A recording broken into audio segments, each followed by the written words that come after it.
How to send money on Binance. Hey everybody, welcome back to the channel. In today's video I'm going to guide you on how you can send money on Binance, so make sure to watch the video till the end.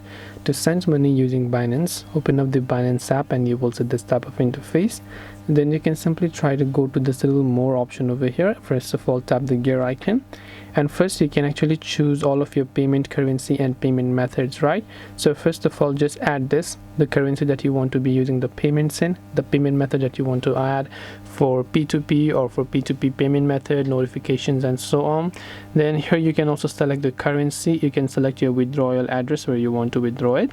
After you've done that, you can simply go to the deposit tab and select the currency that you want to send the money to.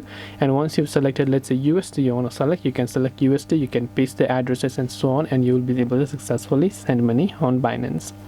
This way you will be able to send money on Binance. Hope this video was very helpful. If you have got any more questions, then feel free to also leave them down in the comment section below. Thank you for watching till the very end of this tutorial, and see you soon in the next video.